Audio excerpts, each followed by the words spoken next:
Hello everyone, my name is Rick Happle, Portfolio Manager at Jaffe Tilschen Wealth Management.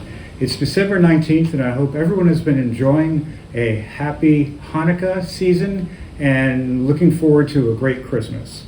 I need to start by saying that if I mention stocks in my presentation today, it should not be considered a solicitation without knowing your investment suitability or objectives. Let me begin with some observations. Number one, for 2024, start with an update of your retirement plan. Estimating your future lifetime spending and adding it up to a discounted present value, we can determine what's a modest rate of return that you need to achieve and how much you might need to still be contributing to save for retirement. Number two, the economy. Jerome Powell understands how important interest rates are to the economy. And as a trend follower, you learn pretty early on that the longest term trends are from interest rates and inflation. Why? Because government policy influences interest rates and inflation, and they don't make changes in policy over weeks and months. It's very long term. So if we're near the end of a 40-year significant decline in interest rates, there will be some investment implications for CDs, bonds, and stocks. This month is my 40th anniversary as a financial advisor. So today I want to add a few stories in my presentation. Number one, people are discussing the attractiveness of 5% CDs today.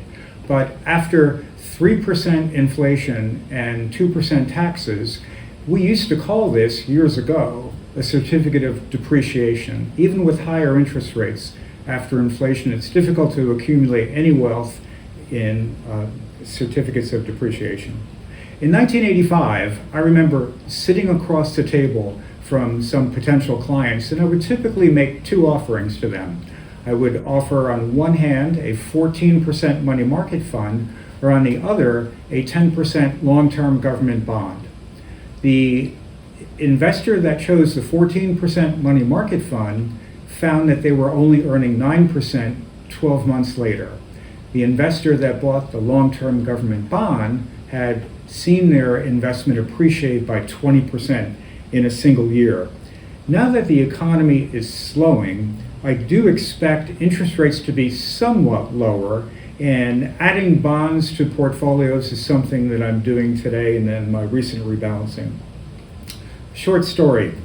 20 years ago, I had a client that I used to visit on a regular basis. His name was John Young, and I used to call him Uncle John. He was one of my favorite clients.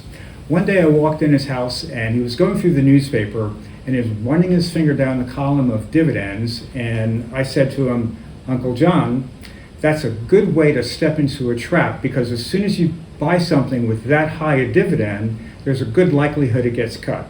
I have a better idea. What is your monthly electric bill? And when he told me his monthly bill, I annualized it, divided it by the dividend that Tampa Electric was paying. It was public back then, and came up with a dollar amount that if he invested into Tampa Electric stock, the dividend would pay his electric bill, and future increases would likely be offset by future dividend increases. So it was a way for him to pay his bill and keep up with inflation. That's the reason why investors should consider my rising dividend model. It's much more diversified. It owns 30 stocks, mostly in different industries. The average dividend is 4%, and the majority of all these companies have been raising their dividend annually for many, many years. The dividends are also tax qualified, so you pay tax like a long-term gain instead of ordinary income. In the equity markets, I'm going with a football analogy. Who do you want on your team?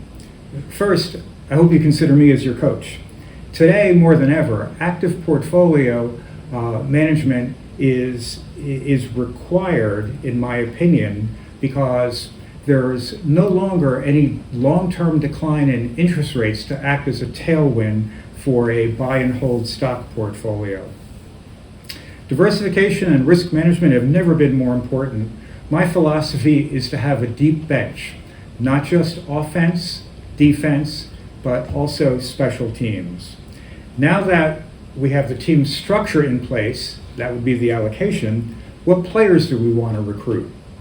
There's been a lot of movement in players since November, and small cap stocks and value stocks are commanding the highest salaries. For offense, a star quarterback would be NVIDIA, but NVIDIA wants a $700 million 10-year contract. It may be a better idea to go with a first-round draft pick that will accept the same contract for $30 million. That would be Intel. For defense picks, we found a player that is so exciting, we're not even looking at anyone else. There's 3 letters on the back of his jersey, IBM. 40 years experience in AI, and they pay a 4.1% dividend. Special teams. As a coach, I'm a tactical allocator. The special teams bench may or may not get a lot of playtime. As far as putting points on the scoreboard, if offense is getting the job done, they stay on the field. If they're not getting the job done, then we'll increase the allocation of special teams, but right now I anticipate it to be around a 30% allocation. As reported by the 2014 Stock Market Almanac, election years tend to end the year well, but for the first half there's a lot of choppiness. So it could be that short term we have a pullback, but that shouldn't frighten you, because I think on the full year we expect to be very positive. As an early warning, the first 5 days of January, according to the Almanac, does a pretty good job of forecasting what the full month of January will be, and if that's good, a positive January bodes well for the full year. Thank you for watching my video. I hope you will consider me as a quarterback of your financial world. Thank you.